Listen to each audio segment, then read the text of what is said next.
Let's see how I do today. I'm going to be talking about my favorite topic, which is hormesis. And I'm going to try to share with you that hormesis is it's a dose-response relationship. It's a biphasic dose-response relationship.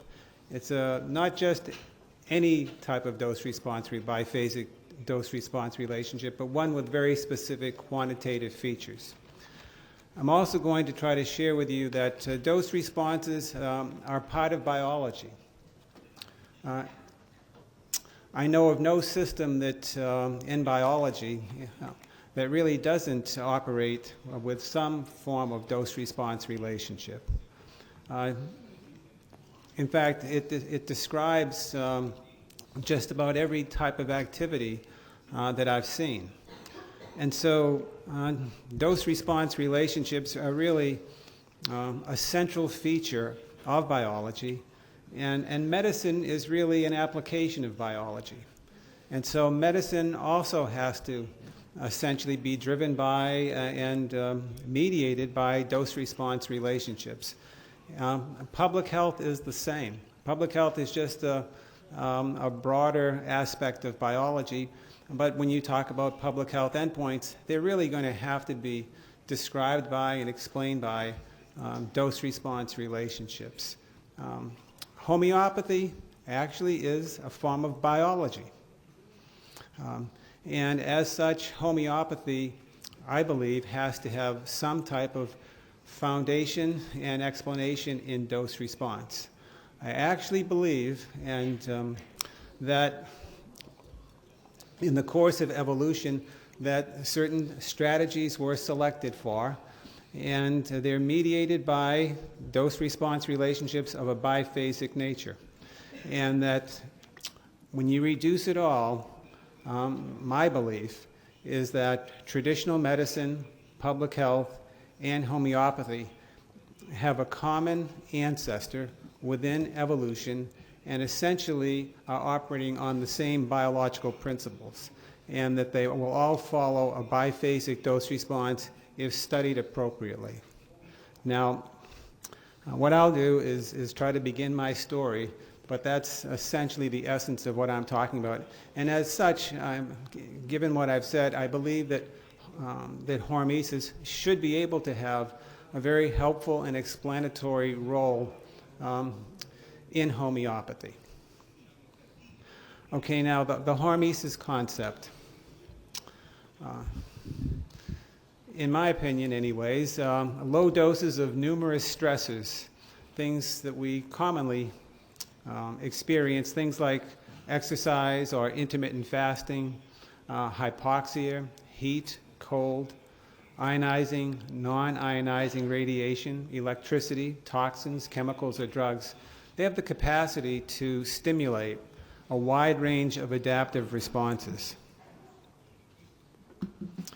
These adaptive responses, these induced adaptive responses, they have the potential to profoundly affect the success of public health practices and medical interventions. Things such as surgeries, chemotherapy, radiation therapy, for numerous disorders, including heart attacks, stroke, shock, brain traumatic damage, organ transplants, and many other things. Now, stressors that trigger adaptive responses, they also offer ways to enhance healthy living, healthy aging, to improve human performance, and to prevent damage to tissues exposed later to a wide range and levels of injurious stressors.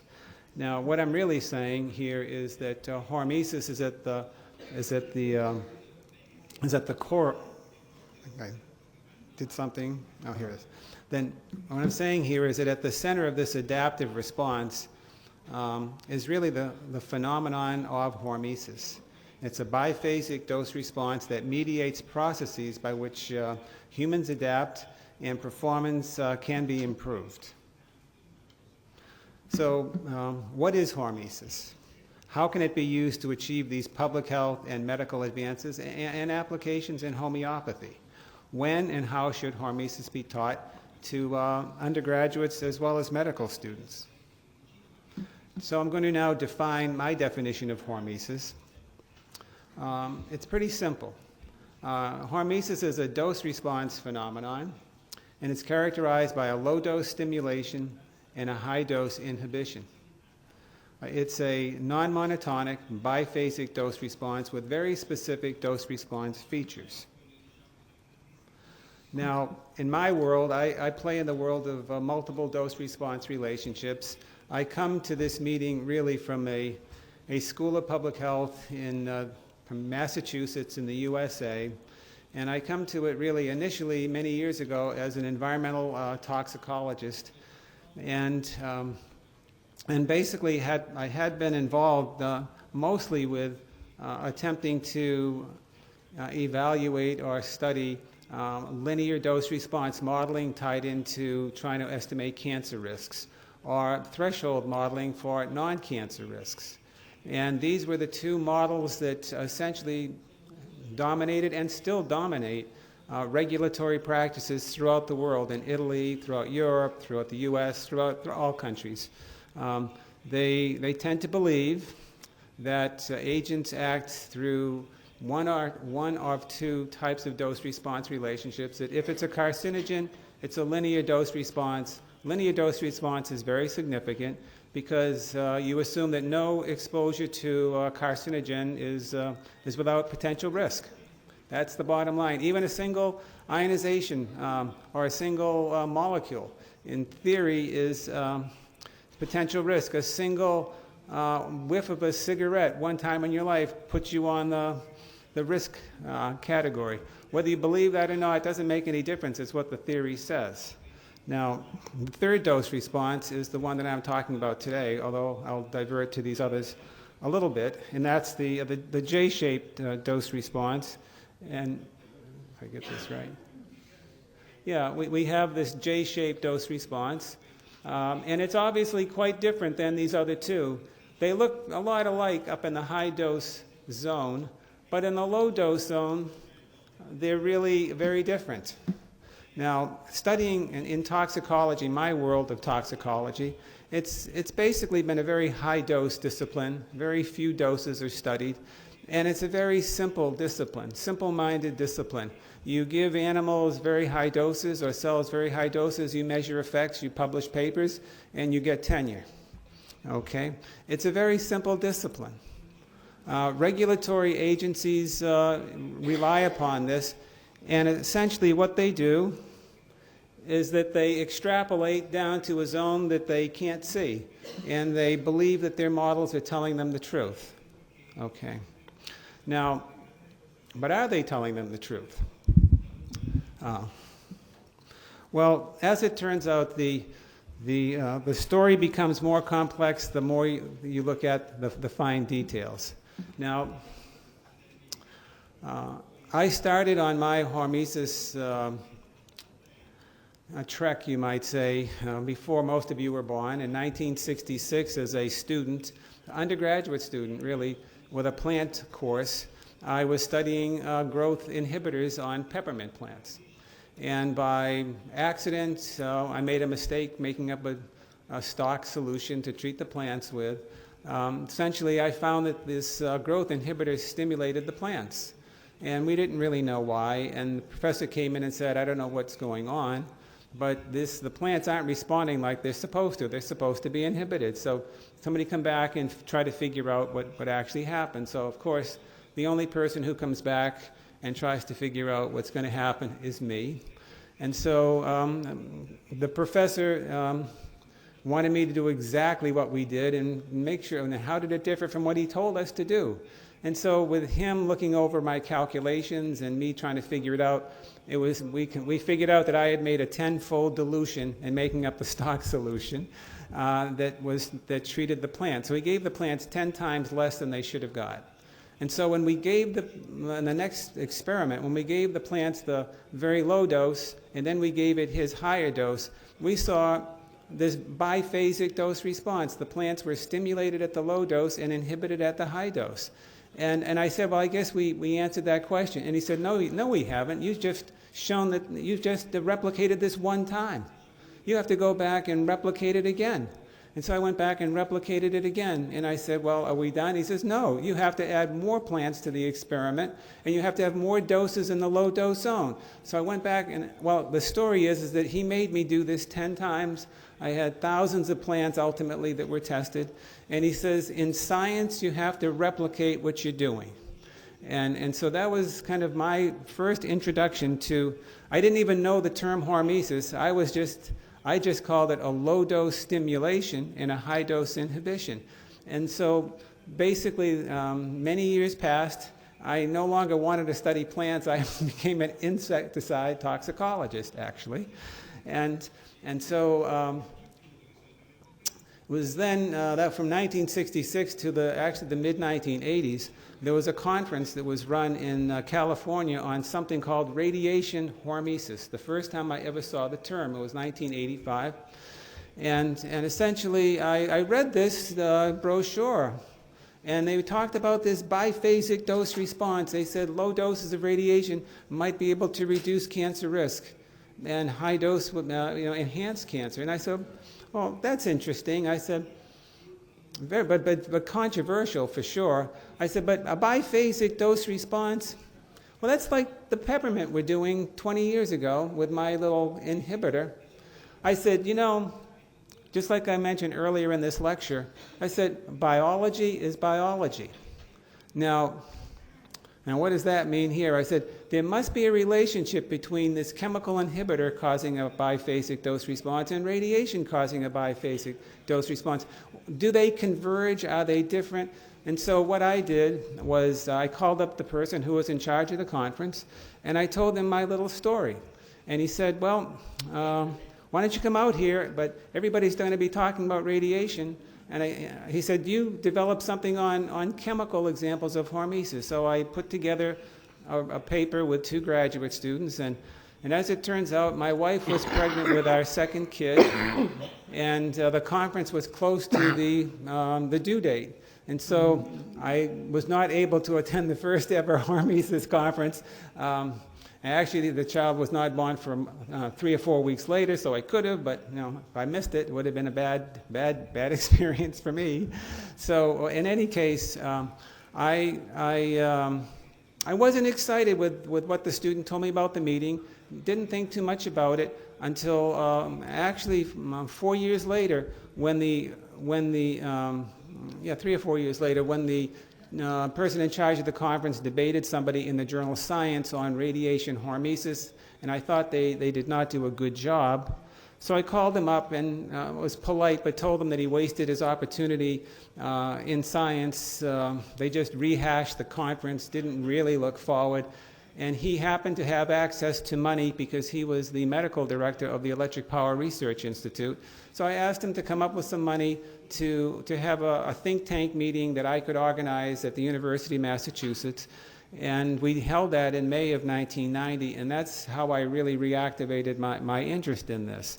Now, fast forward to the end of the 90s, because I was just fumbling and bumbling and not doing very well on this hormesis thing, learning a lot, but not making great progress.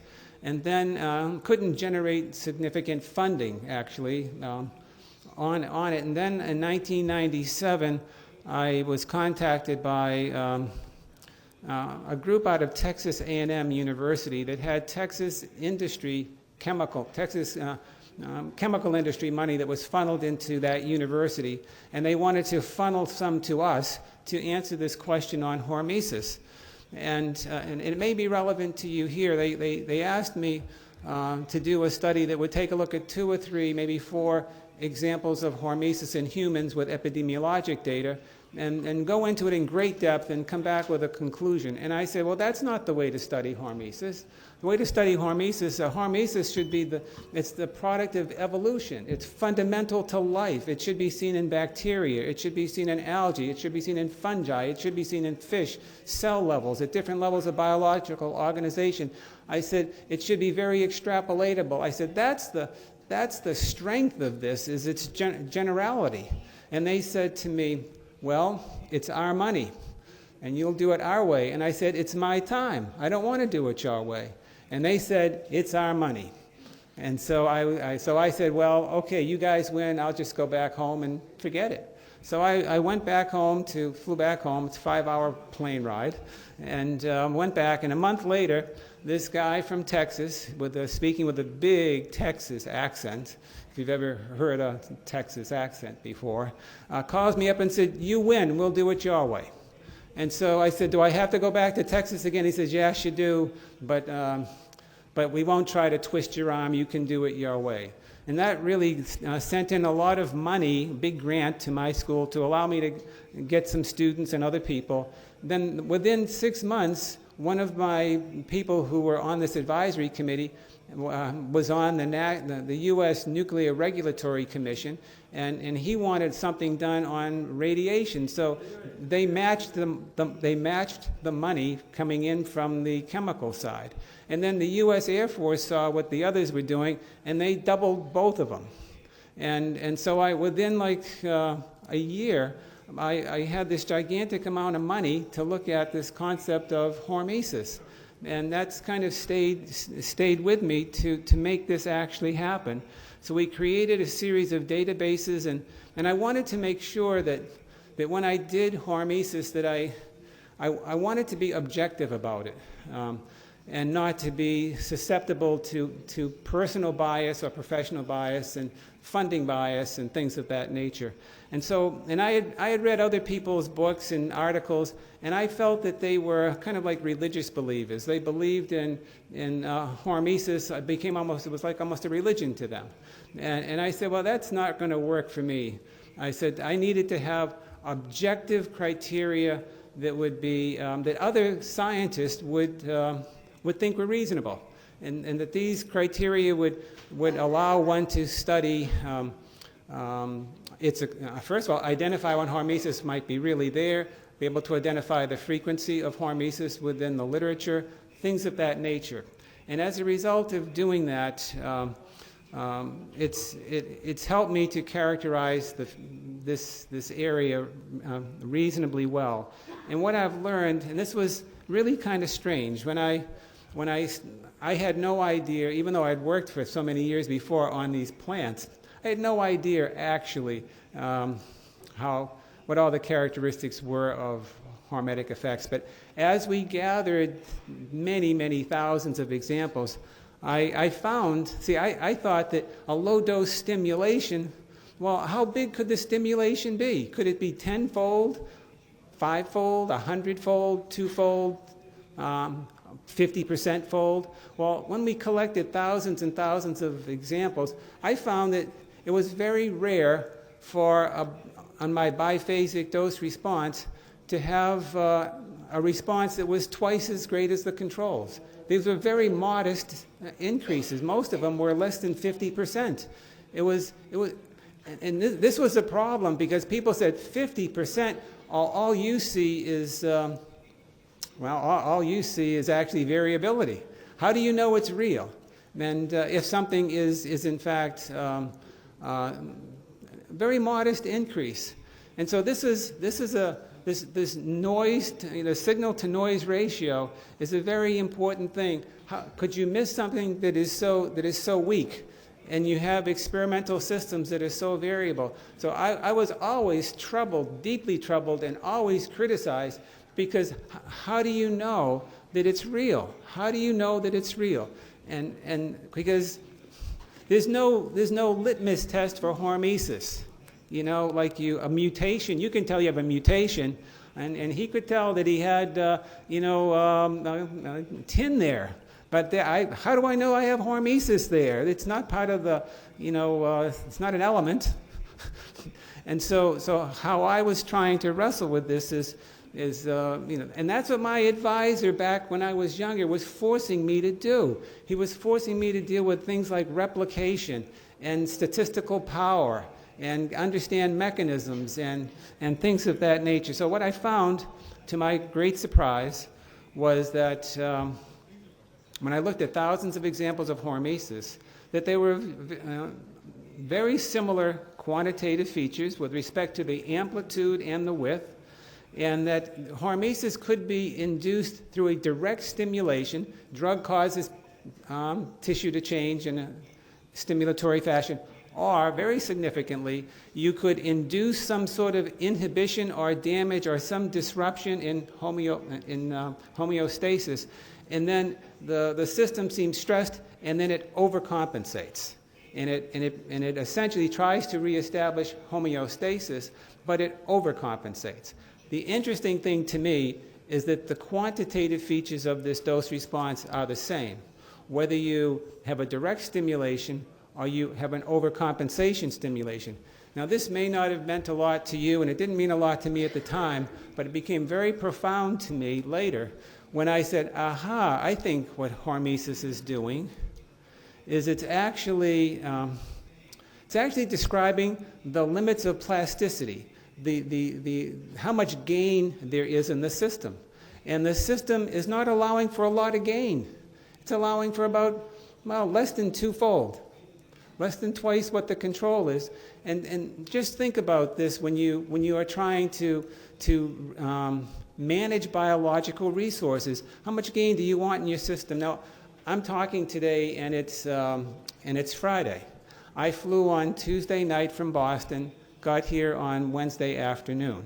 Okay, now, and the hosts were so gracious. They took me out to dinner. They treated me so well, paid for my stay in the hotel. But let's say that I wanted to come out here 1 month early, and I wanted to be treated with all this attention for 30 days, and stay 1 month afterwards. You know that's not managing your resources very well. You want to have your resources to allow yourself a little bit of room to get it done, to cover some failures, a little of traffic delay or something like this. But you don't want to waste your resources with having a overcompensation stimulation that goes 20-fold above the control. You want things to go kind of back towards the control. So having a 30 or 40 or 50% overcompensation, it looks like a wise plan from nature. Now, a lot of people talk about Hormesis, this low-dose stimulation. Oh, it's beneficial, and I always get criticized for it because coming from an environmental point of view, because they said, oh, you think lead is good for you. Would you feed lead to your little children? Would you feed cadmium or mercury? And of course, that's kind of a ridiculous set of statements. But when I take a look at Hormesis, and we've defined Hormesis. Hormesis can be, it's a dose-response relationship. It doesn't have personal human value. It's a you can figure out maybe it's good for you, maybe it's not good for you. Now, for example, we did a study with 57,000 dose responses for 2,000 anti-tumor drugs. And the anti-tumor drugs were essentially all killing tumor cells at high doses. But we found most of those anti-tumor drugs at low doses were stimulating the tumors to grow. Now, that was Hormesis, in my opinion, and you'll see an example of that later. But essentially, whether it's beneficial or whether it's harmful depends on the context, the biological context of what you see. Now, this is an example of what I was just talking about, where you have essentially a dose-response relationship, a chemotherapy dose on the bottom, and whether it's cell proliferation or anti-proliferation here. Cell proliferation would not be what you want if you have enhanced tumor growth. But you can see we generally got a low-dose stimulation and a high-dose inhibition. I'd call that an undesirable effect because I don't want my anti-cancer drug causing my tumors to grow. I want them to be inhibited. Now, on the other hand, many drugs are out in the market, or at least in preclinical, that are capable of improving the memory of rodents, essentially. And obviously, I think all of us would like our memories enhanced. And I can tell you, when I look at the rodent data, almost all of the rodent data are hormetic. They're all inverted U-shaped dose responses. That low-dose stimulation is exactly what you want. It's desirable. At high doses, it actually decreases performance. So there's an optimum level. And the strange thing about it is, if we go back to the previous stage about anti-tumor drugs, the extent to which they enhance proliferation is about the exact same amount as the memory drugs enhance memory. They're acting according to the same biphasic dose response, which is really very interesting. They're constrained by something. And this was something that really nobody else had picked up on. That I was learning a lot by studying dose responses, actually.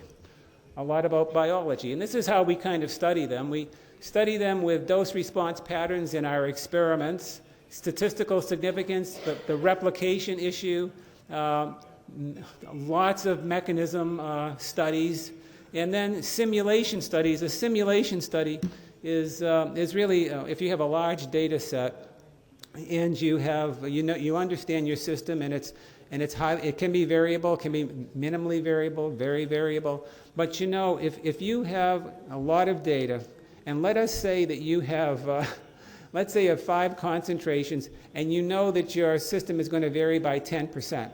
Well, even if you have no effect whatsoever, just by the fact that they vary somewhat randomly, and you make believe you have 10,000 or 100,000 dose responses, you'll come up with a fairly decent number of beautiful-looking hormetic dose responses.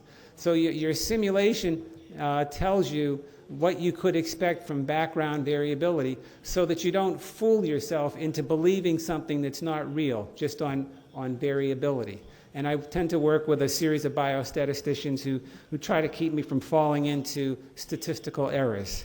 Now, what I learned from creating a number of databases was that many thousands of dose responses of Hormesis exist in the literature. And whether anybody else in the world or the universe knew it, I knew that Hormesis actually existed. And that I had been using rigorous a priori entry and evaluative criteria. But Hormesis has a history, and it's really tied into the history of homeopathy. And it was, ultimately, originally observed in the 1880s by Hugo Schultz, who thought he had an explanatory principle of homeopathy. He basically came into great conflict with traditional medicine. They basically ridiculed him. They tried to, not just him, but his theory. And they were unfair and in many ways dishonest in their treatment of him. And ultimately, with the demise of homeopathy in the first part of the 20th century, was also the demise of the concept of hormesis. And hormesis is, had some advocates, but they never really sustained it over the years. It sort of come and went. And I became the standard bearer of Hormesis probably from about 1990 onward, and it hit me at a good time because I wasn't young at the time. I was kind of getting solidly into my career, but I knew how to write and I knew how to research, and I'd been around the block more than once, and so I could defend myself and explain myself. And I got inspired by this, and I've been benefited and lucky by good health and good funding. Okay, good health and good funding, and it's allowed me to have basically a 30-year run at looking at Hormesis in a way that's been uninterrupted. Most people don't have that luxury now that I have had, and so I've put a lot into it, and I've tried to play the game by the rules. And that is, try to get into the top journals, try to go through their review process, go to their conferences, take them on, and try to deal with them head on. What I've learned is that Hormesis is a very general phenomenon. It's independent of model. You find this in plants, in microbes, in vertebrates, humans. You find it in vitro, so in cells, whole animals. Doesn't make any difference what the endpoint is. All endpoints seem to be show it. Different agents as well in all the broad chemical classes, as well as physical agents as well, even nanoparticles, it's common. And it doesn't make any difference. It's always intrigued me as well that I see Hormesis at the level of the cell, but I'd see it at the level of the organ, and I'd see it at the level of the organism, and it's still the same quantitative features. And I'm saying, how is this possible that they're manifesting this? And I don't understand that. I mean, I'd have to say that. I've been wrestling with that for a while. Now, the stimulation, as I mentioned earlier, is actually modest. And that was always a surprise to me, but it was only in this 30 to 60% range, greater than the control, and usually not more than 100%.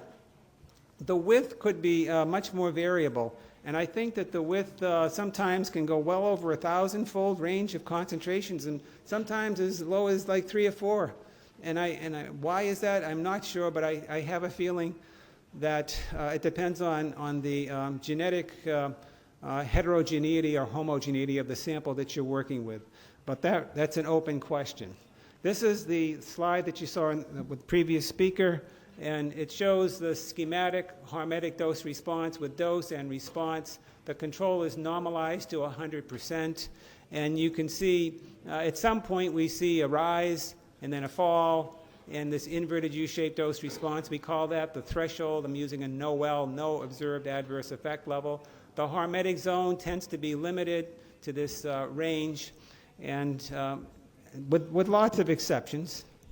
Now, people have come to me and they say, well, what happens in people who are at high risk or very compromised people? Do they show hormesis? And our database allowed us to actually address that. And in fact, if you can take a normal person, you'll see an inverted U-shaped dose response. But high-risk groups show exactly the same quantitative features, but they do it at a lower dose.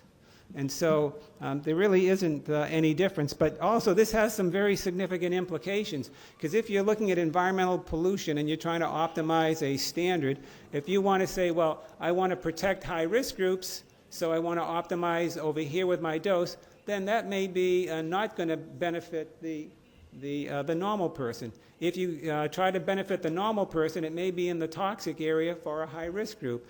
And so you can have different, you might say, interest groups having different views as to what do they want. Now, the regulatory agencies, their attitude is the lower the dose, the better. And that way, they protect everybody, they think. But actually, I believe that they're fundamentally biologically wrong, and that there's much more difficult making a decision that's based upon hormesis. It's also significant because this is much more into pushing for personalized medicine as well. You'll find that treating everybody alike, if it's hormetically based, just is not going to actually be terribly effective. Now, in the sense of mechanisms, many mechanisms and procedures that I have studied that relate to basic pharmacology all show biphasic dose responses consistent with a hormetic dose response. I've just listed a whole bunch of these things. All these are what makes us work well. And they all show hormetic dose responses. And I used to be criticized after I was able to show that hormetic responses existed, could be replicable. Then the next hoop that I had was, you have to show what the mechanism is. And in toxicology, we worship at the altar of mechanism.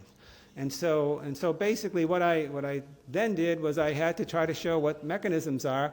And in 2013, I published a paper with 400 different hormetic dose responses, each identifying either a specific receptor or a cell signaling pathway that specifically mediated these hormetic dose responses. So we actually answered that question. And if we shut down the receptor, you block the hormetic response, remove the inhibition, you get the bump back up. The same with the pathway. We did it for 400 different ones. I mean, it was treated like any other pharmacological process. Okay. So now, regardless of mechanism, now this is another interesting thing. You might think that the mechanism is going to affect the shape of the dose response. In our experience, it doesn't. Whether the mechanism is receptor-based, signaling pathway, non-receptor-based, compensatory stimulation, the quantitative features of the dose response are the same. It's a very interesting idea that it's independent of agent. I mean, the quantitative features independent of the agency potency, the agent potency, independent of the endpoint and mechanism and so forth.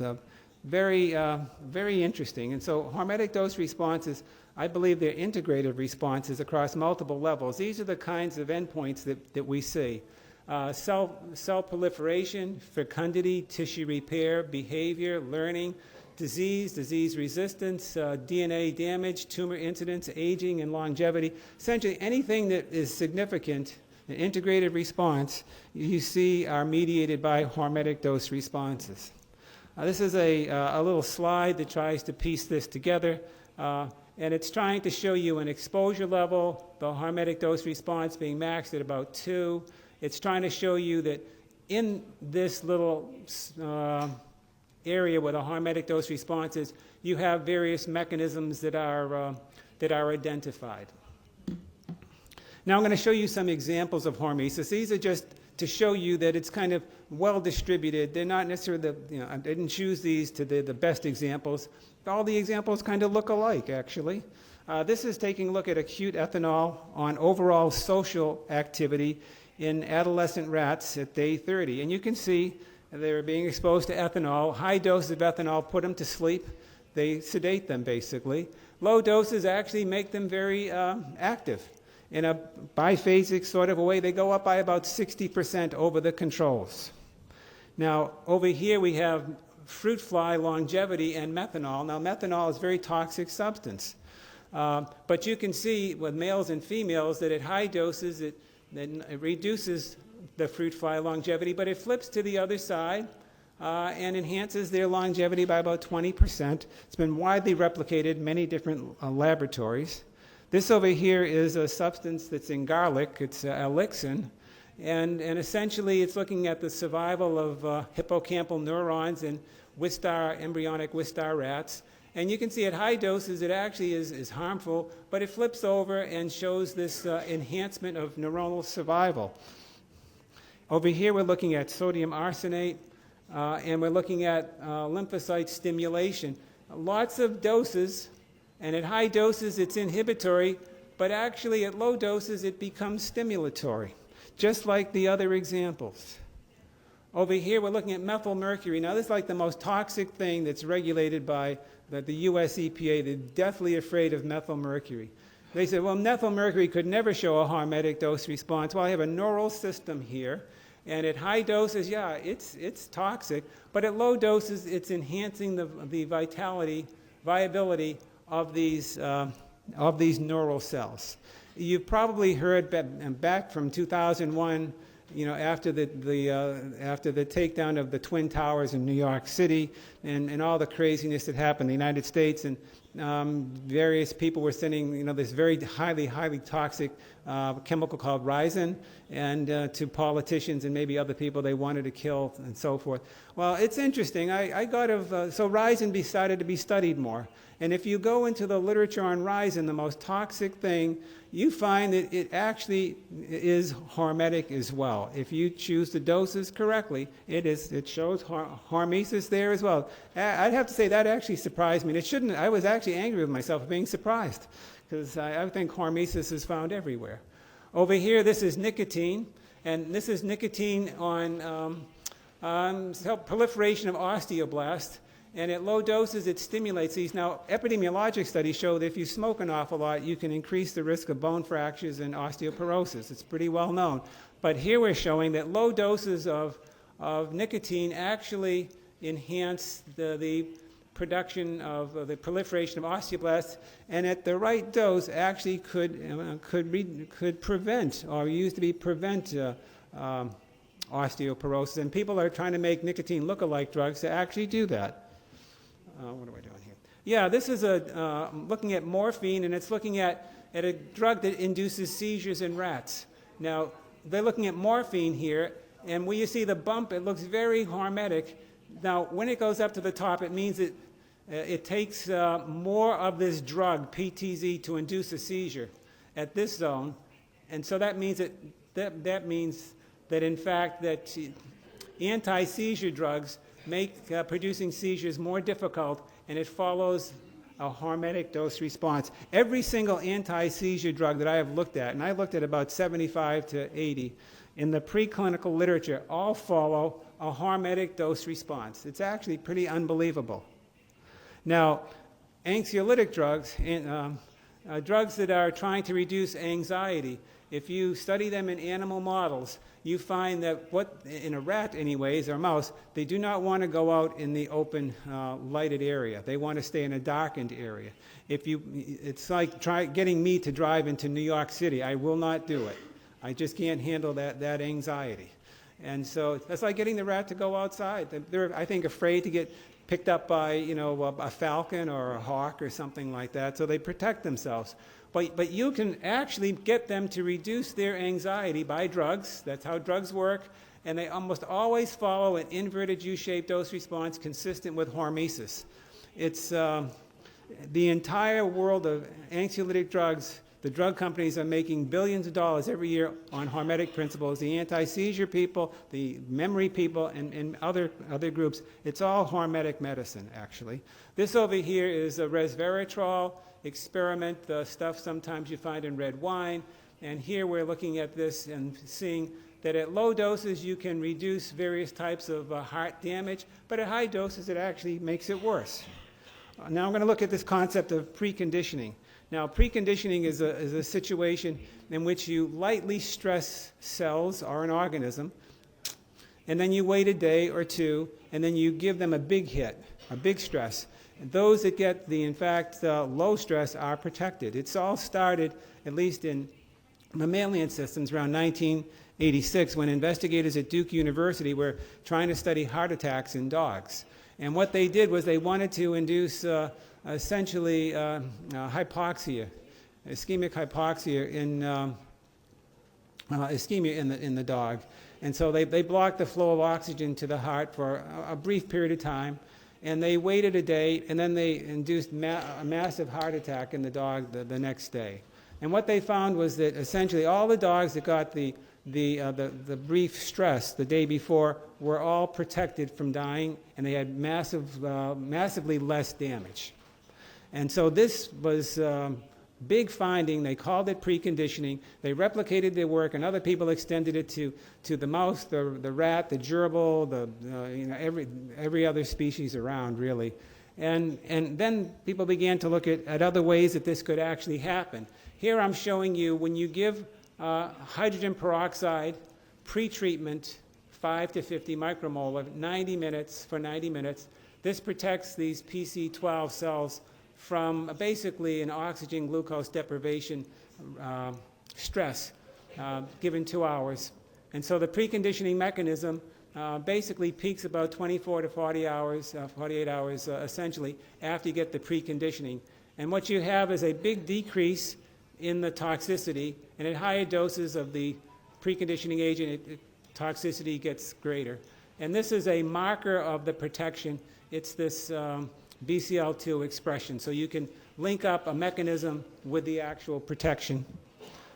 This over here is another example of preconditioning where you have hydrogen peroxide essentially given to mouse neuroprogenitor cells, and they basically reduce the toxicity of a high dose of subsequent H2O2. And you can see that the toxicity goes down, but if your pretreatment is too high, the toxicity goes back up. It's an inverted U. It shows really that preconditioning is really a manifestation of hormesis. I'm just going to jump to the next slide here. So basically, I find that hormesis can explain numerous pre- and post-conditioning responses, and that they do this within a framework of a very easily elaborable mechanistic foundation. So the preconditioning and post-conditioning, they're manifestations of hormesis. Now, people are concerned about cancer and low levels of radiation or high levels of radiation or other types of drugs. And essentially, our regulations, whether throughout the world, are the linear dose-response relationships. Now, this is a study that was done with about 7,000 mice. Now, each one of these dots or blocks or triangles have about 500 to 750 animals. And you can see for male and female mice that are given low doses of gamma radiation, they actually display significantly lower lung adenomas than the control group, which is normalized at 100%. As the dose goes up, then they get their risk. To me, it shows that this linear dose response is inconsistent with these data. Now I'm going to show you another study with radiation, but this is looking at a DB mouse. That mouse has predisposition for developing diabetes. Now, looking at these data, at 92 weeks, there are 40% of the control group still alive, but 70% of the animals given the low dose of radiation. Now, the low dose of radiation is a continuous exposure, and it's at 65 times higher than background. So I call that low, but it's 65 times higher than background, 65 times more than what you're getting now, and it's every single day for their whole life. And instead of having their lives shortened, they're having their lives extended. And you can see they end up living about 20% longer than the control group. But I want to show you the next picture, because this is the key. This is the key to the whole lecture, right here. This is the take-home message. This is showing you a representative picture of these mice from the study that I just showed you. Now, if you look at the control group, it looks like my father did. My father lived to 95, but it looks how he looked like at 95. He was well worn, put it that way. You can see he's scraggly, he's lost a lot of his fur, does not look healthy, and is really close to the grave. You look at this mouse over here, it doesn't quite show up, but the fur is shiny, it's plump, it looks healthy as could be. This is the group that got the low-dose radiation. Now, if you were to listen to the World Health Organization, the environmental agencies like the US EPA and others, they tell you that low dose, live the good life, live like the control group. Well, look at what living like the control group did for this mouse. Do you want to be the control group? I don't want to be the control group, actually. I'm trying to figure out how to preserve my neurons, how to preserve my heart, how to preserve other aspects. Am I going to wait for the government to tell me what to do? The government wants me to be a control group. If you play by the rules, that's what you get.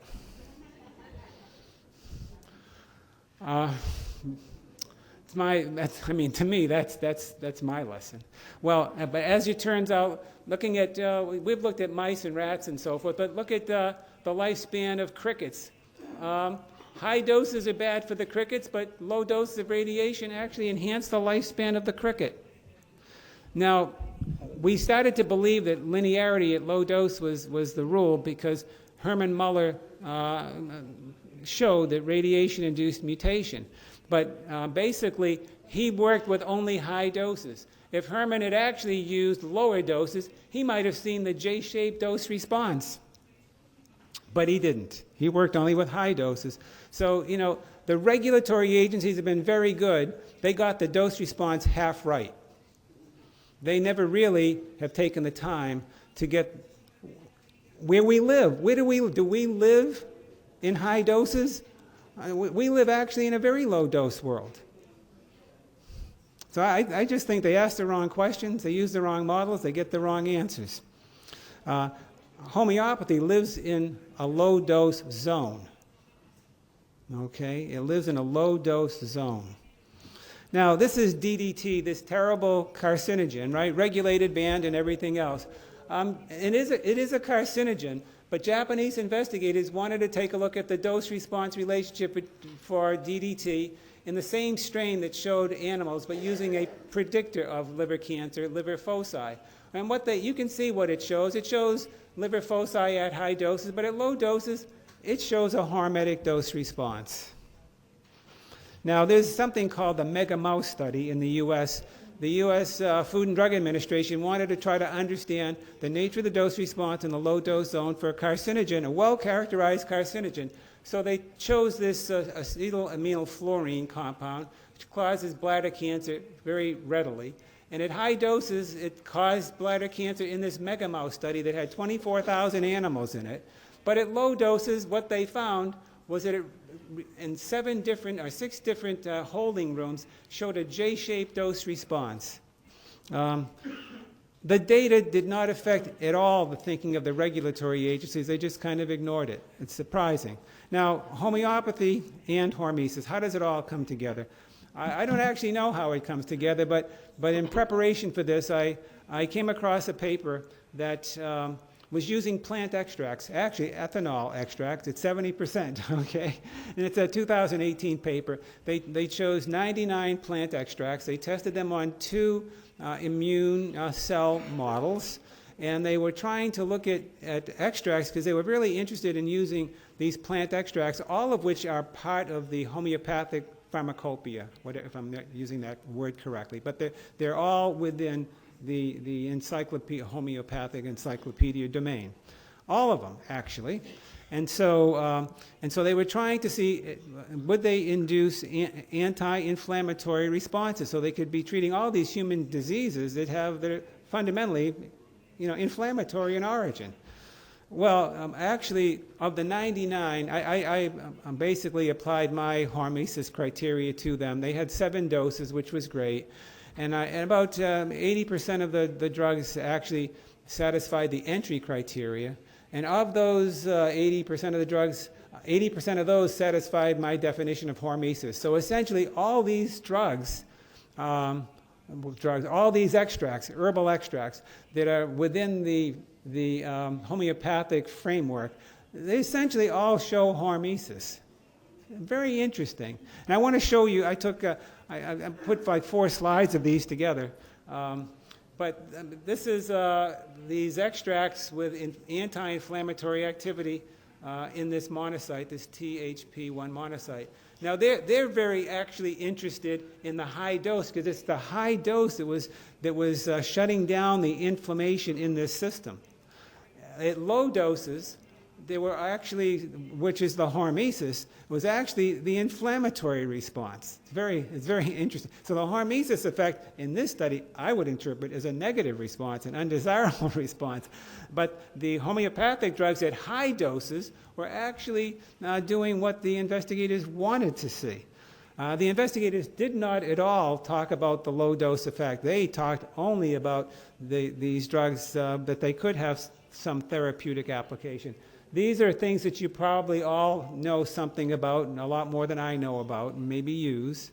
Over here, there are, it's from the same study, but you can see these commonly used homeopathic entities here. And you can take a look at the dose-response relationships. They all are stimulatory at low dose, and they are inhibitory at the higher doses, and this is exactly what the investigators wanted. You have a whole series of other ones here. It looks like spaghetti, but they're all showing the same basic pattern, that you have a limited increase and a decrease at high dose. They all turn over, and they're all inflammatory at high doses. And so in this particular respect, the actual homeopathic mechanism isn't hormetic. It's the upper end of the dose response. It's actually responding, in this case, like some of the other examples I gave you. But it's all part of a dose response framework. And I don't know, just like with the cancer drugs, I'm concerned with the low doses of some of these cancer drugs actually sticking in your body. If they have a half-life of 30 days, you could be in a low dose zone for, 3 months. And so that, I don't think physicians are aware of that. For some of these homeopathic drugs that may be very effective in treating inflammation, you might find that once the titer level goes down in the blood, that they might become pro-inflammatory.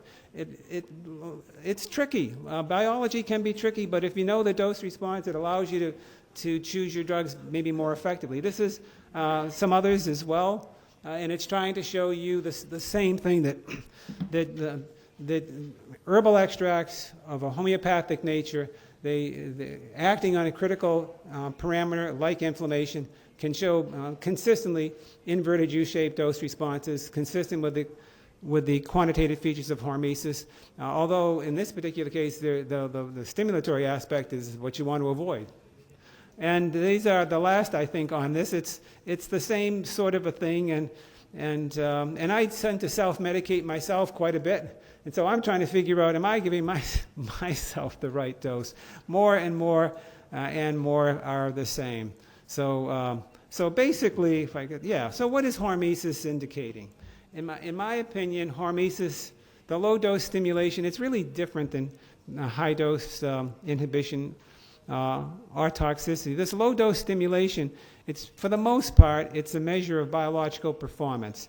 It's not measuring toxicity, although I do have some examples of, where say, inflammation can be good and inflammation can be bad. We have macrophages which can be polarized towards being pro-inflammatory or anti-inflammatory. So you need some sort of balance. You need to, if you want to fight tumor cells and you want to fight bacteria, you might need pro-inflammatory responses. You want to fight inflammation, you want an anti-inflammatory response. There's a logic to how the body works, and it works through dose-response relationships where you reprogram and program macrophages and other cells. Now, Hormesis, in my opinion, is the first quantitative, provides the first quantitative estimate of biological plasticity. And that's really a big deal. And that makes things very difficult, because if you are drug companies, and all the drug companies that are trying to produce to maximize performance, and that's also the same thing for people working with herbs and the homeopathic community. If you are trying to enhance biological performance, which you are in many ways, not all, but many, many times you are, then you are going to be, guess what? You are going to be constrained by the limits of plasticity. You're going to be constrained by the quantitative limits of hormesis in the low-dose stimulatory zone. That's why, if you are increasing performance by 30 to 60%, it's very hard to prove that. That's why my old advisor, he made me replicate that study so many times, because my plants were just going up by about 50%. I don't know if that's real, Calabrese. I don't know if that's real. You got some variability. You have to do it again. You have to do it again. You have to do it with more plants. You have to do it with more doses. You have to do it better, because I don't know if it's real. This is why it's very hard for a big pharma to get drugs through when they're trying to produce enhanced biological performance. Because if you're only getting 30 to 50% and you have a highly heterogeneous population, I mean, it's very difficult to get a reproducible finding. That's why it's much easier in my lab with cells or with rodents, because they're much more homogeneous. It's easy to show. It really is easy to show. Humans are difficult, but it doesn't mean that it's not relevant to humans. It means that I believe we're working with subgroups of humans and more personalized medicine aspects to tailor the dose response to their biology, actually. Okay, so hormetic applications, as I've just kind of mentioned, it really is very significant for anxiolytic agents, anti-seizure, memory, osteoporosis as well, wound healing preparations, multiple inflammatory conditions, medical procedures, organ transplant optimization. And you could, in the animal studies, prior to surgery, if you can take a hormetic preconditioning stress to the animals, they almost always do significantly better going through surgery. I mean, if I was to go through surgery, I would really seriously, look at basically nutritional and other aspects that you can stress your system. It might seem counterintuitive, but that actually will result in enhanced performance. Chemotherapy, radiation therapy, the same thing. We're missing a lot. I'll tell you, I like to ride a bicycle. Even at my age, I competitively race up mountains. And about 5 years ago, I fell off my bicycle and I broke my pelvis in 2 places. It was actually not a good experience, I can tell you that. But I was lucky because I fell off my bicycle right next to the fire station. And they had an ambulance and right there, so they took me right to the hospital. And so a day or two later, I saw this big black and blue down my right leg. So I said to the physician, "Where did that come from?" He says, "Oh, you have massive internal bleeding." He said, "You were lucky that you fell down next to the fire station, because if you're out where the farms are when you don't have any reception on phones or anything," he says, "you could have just bled out and died right there." And so from shock. And so I said, wow. So then soon thereafter, got back to my regular job. I learned that there was this physician at the University of Toronto who was doing preconditioning and shock. And he was taking mice and he was removing blood and he was sending them into shock. And he was taking a blood pressure cuff, putting it on their back leg and pumping it up and blocking blood flow and doing this release, put it on, release, put it on, did it 3 or 4 times in his protocol, but it's a preconditioning stimulant, essentially. And what he was able to do is that he was able to reduce the damage from shock by about 80%. It was damage to the liver, it was damage to the lungs, damage to the kidney, all down by 80%. I said, I have to meet this guy, so I invited him to a conference that I run every year on Hormesis, and got to see his thing. And they're now doing clinical trials with accidents throughout Canada as a result of this. But there's a lot of potential exciting application there. Lifestyle as well. Intermittent fasting, which is kind of a rage in the U.S., maybe other places, is also a form of stress within a system. Exercise is a stress. Anything you can possibly do to invoke a stress, I believe, can induce preconditioning and be potentially protective. I am trying to stress myself in many different ways. Whether I'm, and I'd have to tell you that as a result of my exercising, I believe I was over the top. I was exercising in multiple hours, many days, and I found I found that I actually was in the toxicity zone and had to pull back my exercise, and a whole bunch of my bad symptoms went away. So you can overdo. You have to figure out what works. Now, in the world of just one little quick throwaway slide here, but it's an important one, I've tried to come up with how Hormesis could be used for risk assessment for carcinogens. And actually, a very weird thing is that if you look at the nadir of the hormetic curve, it's right there. The nadir of the hormetic curve, if you look at the linear model, projects a risk of about 1 in 10,000. So these two models are really differing considerably. If you take a threshold model, which I'm not showing, the threshold model with the requisite uncertainty factors that the regulatory agency use comes out just about at the nadir of the model. So the 3 models tend to converge at this point. And so if the hormetic model is right, you can actually reduce cancers by quite a bit. If the hormetic model is wrong and the LNT model is right, then the risk is 1 in 10,000, which you can't measure anyways. And so I recommend, and I'm pretty much vilified for this. I recommend a switch to a hormetic dose response, and I'm usually considered, what's the right word? An outlier. Kind of a, I'm more or less the opposition tries to trivialize what I have to say, and I kind of view that as a compliment, actually. 5 minutes. What's that? 5. Yeah, I'll finish right now. Yeah, thank you. And so, now I'm hitting my set of conclusions. So I'm going to tell you that Hormesis, in my opinion, is a general and central biological concept. It affects all disciplines utilizing the dose-response concept. It represents a general adaptive strategy through which biological performance is enhanced and mediated. Hormesis provides both the theoretical basis and the molecular foundations to create biological shields to protect against chemical, radiological, and microbial threats. I mean, it really could be used by medicine, the military, athletes, and us, individuals. This has implications for numerous and diverse medical interventions, as well as affecting the health and performance of military personnel, athletes, the general public, including patients, accident victims, and others. Failure to consider the hormetic dose response can lead to improper dosing, resulting in possible ineffective or potentially harmful effects at low or high dose. You can get it wrong if you don't understand the dose-response relationship. Failure to consider the hormetic dose responses within a hazard assessment and risk assessment, I believe, is a serious failing of modern risk assessment. Homeopathic practice, I believe, would be markedly enhanced if it's based upon sound dose-response understandings. Homeopathic treatments should be optimized within the context of the hormetic dose response.